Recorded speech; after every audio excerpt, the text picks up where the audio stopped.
In the past, we've already done an episode of GOAT on Randy Sugart and all the valorous acts he did during the Battle of Mogadishu and the Black Hawk Down incident. However, there was so much chaos erupting over the city, so many other acts of valor, we'd have to mention them all. The accounts of all these different men involved in this situation is just incredible. It's almost unbelievable. Hollywood doesn't even come close to portraying it as it really was. Hearing these men speak about what their experience were in combat there. And these are men serving their country, assisting a foreign country in making sure that they received the foreign aid and food during a famine crisis. These are also men making sure that warlords weren't abusing, enslaving, and murdering their people senselessly. And this is the story of the Battle of Mogadishu and all the great men that fought in it. The Battle of Mogadishu, Black Hawk Down, or as it should be called, known as Operation Gothic Serpent, was comprised of a task force group called Task Force Ranger. This team was the 160th Night Stalkers elite pilots, Delta Force, 7th Group Special Forces, 3rd Ranger Battalion, and a Navy SEAL element. Famine and revolution had broken out in Somalia. This task group was there to assist NATO, Malaysia, and Pakistani forces enforce the humanitarian aid being given out to the people of Somalia.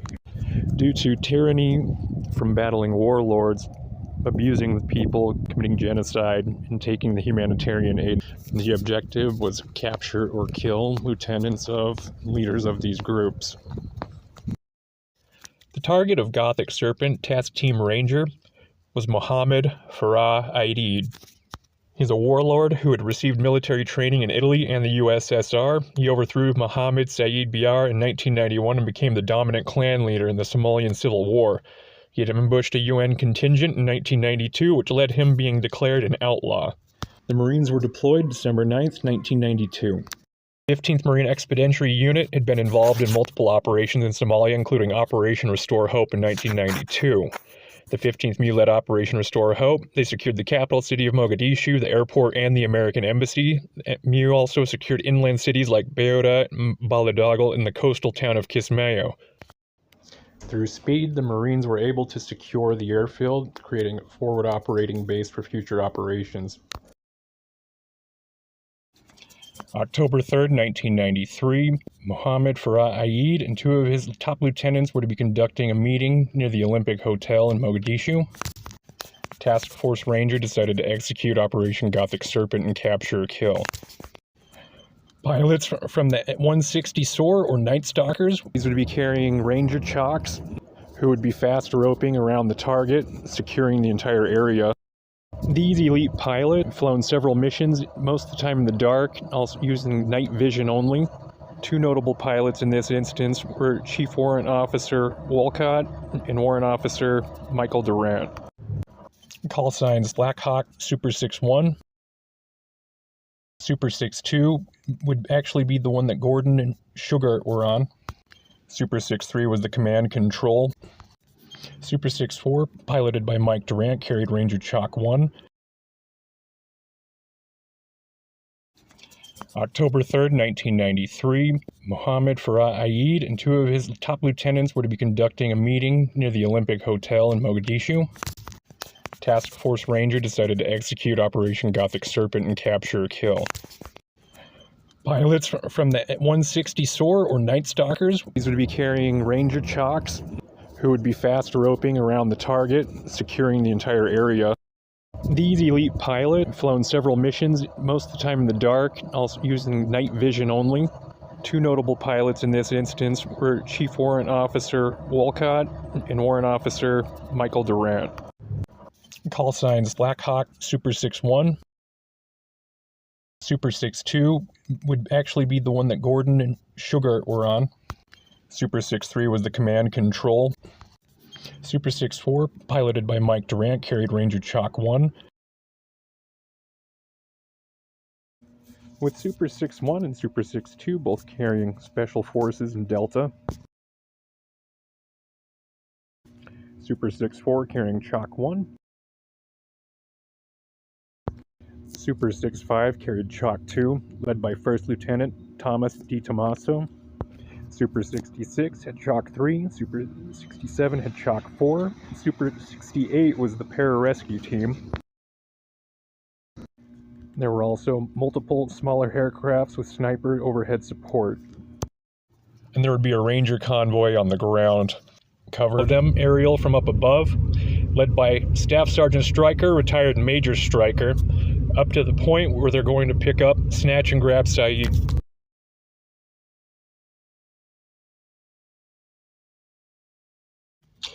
The ground convoy would stay behind the Olympic Hotel until the target was gathered and wait for their signal. Delta would fast rope down an insert to the front, sending a breach team in overwatch. Chalk 3 would fast rope and secure kitty corner from the hotel. Chalk 1 would head up 1 block east and secure that area. Chalk 2 would go north 1 block, and Chalk 4 would fast rope 1 block west, securing the whole building. Once they were blocked and secured, Delta would breach.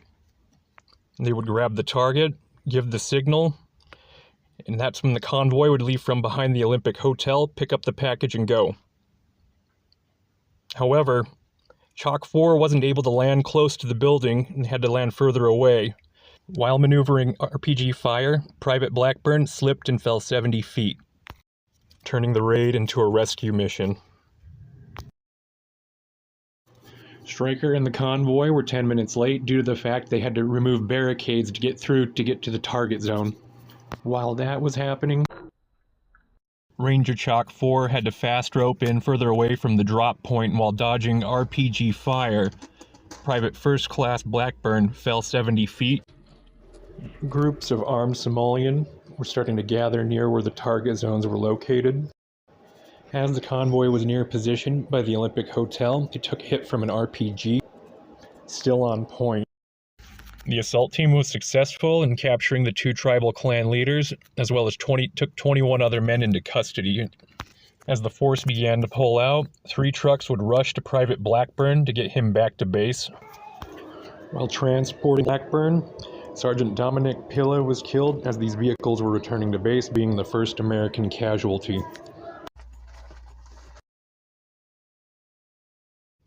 At 4 p.m., the Delta Force assault team, led by Sergeant First Class Paul Howie, fast roped from Super 6-1 and Super 6-2, hit the target. Operators Sugart and Gordon remained on Super 6-2 to provide sniper cover fire for the team. The assault team was successful in securing the building where the targets were located, while the Ranger Chalks were to fast rope, be blocking the area, and secure the perimeter around the target. 9 of the 12-truck Humvee convoy arrived delayed. 3 of the Humvees from the convoy were split off by Staff Sergeant Stryker to go retrieve Private First Class Blackburn due to his injury from falling from his Black Hawk.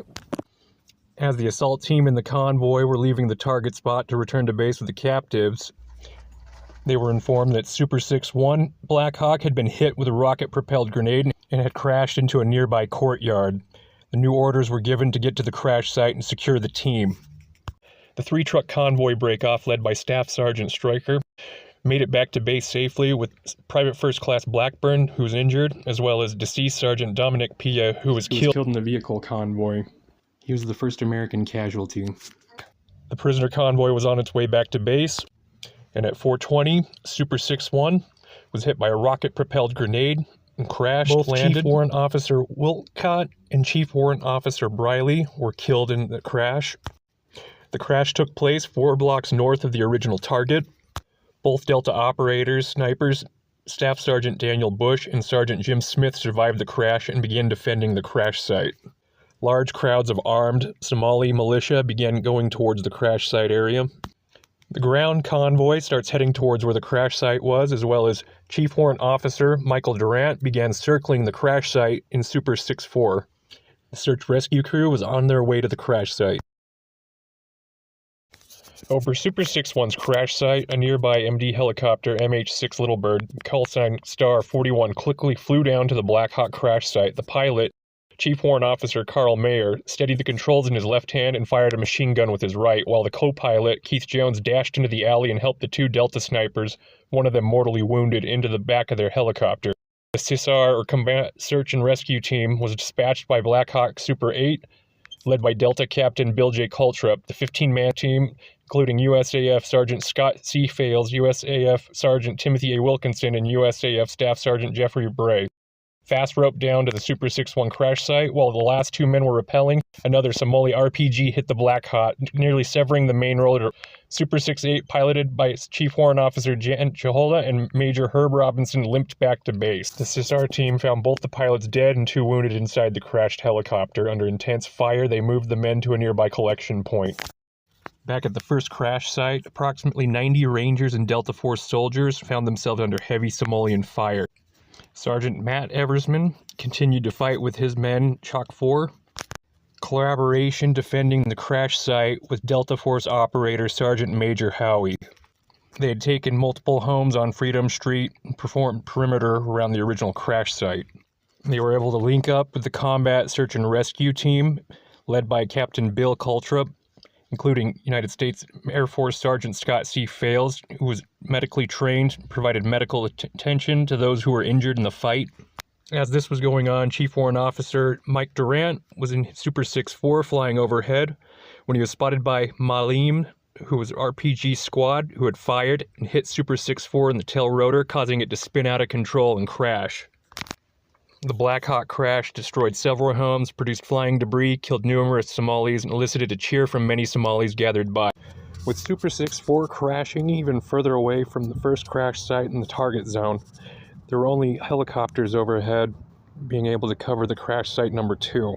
There were smaller birds doing gun runs, and there was Super 6-2, which had snipers Randy Sugar, Gary Gordon, as well as a horde of Somalian militia that was heavily armed rushing towards that place. Both had requested to be inserted into Crash Site 2 to protect the remaining crew that was alive. After being denied twice and finally command giving them the okay to do so, Sugar and Gordon, inserted 2 blocks away from Crash Site 2, fought their way to get there, armed only with their small arms, to protect and secure the Crash Site 2 and the living crew, knowing very well they won't come out of it. True acts of valor. Sugart and Gordon were inserted into the city. Several blocks away, they had to fight their way up to the crash site to find Super 6-4 to check to see if there's any survivors, secure the site, and protect anybody who's wounded or injured. Chief Warrant Officer Mike Durant was the sole survivor of the crash. Durant was unable to move due to shattering a disc and breaking one of his legs. He had to defend himself with his MP5 up until Sugart and Gordon were there. Sugart and Gordon had moved Mike Durant, as well as the dead crew from the Black Hawk crash site, to an alley in the rear for more cover. After the Chief Warrant Officer Durant and the dead crew were moved to an alley, Sugart and Gordon went back out to secure the Black Hawk crash site. According to Durant's account, the gunshots went off for about 40 minutes straight, and as soon as they'd stopped, Sugart had came running back, asking for more firearms if the crew had any, saying, "Gordy's gone." Handing him Gordon's Car 15, he ran out, continued to fight, ran out of ammunition, and was killed in action. Both men committed true acts of valor. There were acts of valor being committed all across Mogadishu. However, Master Sergeant Gary Gordon and Sergeant First Class Randall Sugart truly stood out above the rest. Both of these men knew the odds were stacked against them in securing that crash site. According to the military records, it was Sugart who had passed first, then Gordon, and according to Michael Durant's account, it was actually Gary Gordon who had passed, and Sugart handed him Gordon's gun.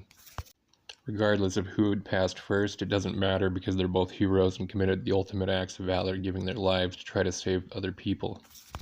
Chief Warrant Officer Durant would be taken captive and was the first POW since Vietnam. Sugart and Gordon were the first 2 men to receive the Medal of Honor since Vietnam. Chief Warrant Officer Durant was held captive for 11 days until he was released to the International Red Cross. The remaining convoy, or the lost convoy as it's known, had half of its forces dead or wounded. They abandoned the search trying to find Crash Site 1 from Super 6-1 and began fighting their way back to base. From command and control in an attempt to rescue the men stranded at Site 2, Durant's crash site 6-4, they encountered many obstacles right out the bat. Having sustained heavy casualties, the QRF abandoned the efforts to break through to Durant. Black Hawk Super 6 makes a daring resupply run, dropping water, ammo, and medical supplies to the trapped force of Rangers and Commandos. It became badly damaged and could not land evacuate Corporal Smith and barely made it back to base. The main ground force of Rangers and Commandos converging around the first crash site were sustaining many casualties. Ranger Corporal Jamie Smith among those was shot. October 3rd at 9 p.m. 1993, Joint Task Force Command requested assistance from other command. A rescue convoy was composed of 2 companies of the 10th Mountain Division troops along with the remainder of Task Force Ranger available. Pakistani tanks and Malaysian armored vehicles formed at Mogadishu's Newport and began planning the rescue. At 11:23 p.m., the convoy moved out, but as they approached the crash site, there was a huge explosion and gunfire erupted, severely damaging the convoy and making the rescue almost impossible. The newly formed rescue convoy took out all of the substations of electricity for the city of Mogadishu. That way they can utilize their night vision goggles. Using nods would give them the advantage in a completely dark city trying to locate the Rangers, as well as the crash sites. Rangers and the operators were still trapped inside Mogadishu without essential equipment, such as ammunition and water. At 1:55 a.m., the rescue convoy reached the trapped Ranger force at Crash Site 1. As Task Force Ranger held up the secure region of Crash Site 1, Master Sergeant Paul Howie had stated that 160 SOAR, also known as the Night Stalkers, would fly the MH6 and AH6 over and over, doing gun run after gun run, taking down the huge crowds the entire night. Master Sergeant Howie stated that whatever people in the militias that got away from the helicopters, Delta and the Rangers serviced them. These little birds were armed with the M134 minigun, can shoot up to 6,000 rounds per minute. The 160 Night Stalkers are the best. They're the people to always count on to get you off the hook. Definitely saved these men's lives that evening. With the convoy finally arriving to the Crash Site 1, where 99 Rangers and Delta Force operators had been holding out through the entire night. The convoy had limited space for passengers, so they had placed the dead bodies or casualties on the tops of the vehicles, and some men even had to walk alongside them. AH-6 and MH-6 helicopters flew overhead, gunning down large crowds to clear room for the convoy to get through. Rangers running alongside the convoy as well as operators. It was stop, shoot, move, all the way back to the Pakistani stadium. This would be known as the Mogadishu Mile.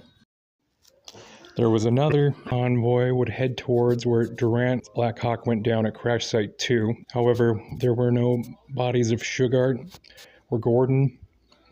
Nobody could find Michael Durant anywhere to be seen, or the rest of the crew of Super 6-4. When the second rescue convoy made it to Crash Site number 2, Black Hawk Super 6-4, Chief Warrant Officer Mike Durant and his crew were missing. All they could find were the remains of the helicopter. Shugart and Gordon, their bodies were stripped, they were mutilated, they were dragged through the streets and desecrated. Sergeant Howe, Command Sergeant Major Satterley, Major Stryker, First Sergeant Eversman, and even Master Sergeant Norm Hooton were all gearing up, refurbished, reloading, rehydrating, ready to go back into Mogadishu to try to find Durant as well as Shugart and Gordon's bodies. However, then President Bill Clinton had issued an executive order to cease all operations against the Somalian National Alliance, an attempt to get our service members back through diplomacy. After 11 days of negotiations with the Somalian National Alliance, Michael Durant was finally freed, and they finally had released the bodies of Shugart, Gordon, and the other flight crew for Super 6-4. Aidid stayed in power for another 3 years before he had died in 1996. There were 18 casualties of military personnel and 72 wounded in combat. This day was the most violent day in military history since Vietnam. These brave men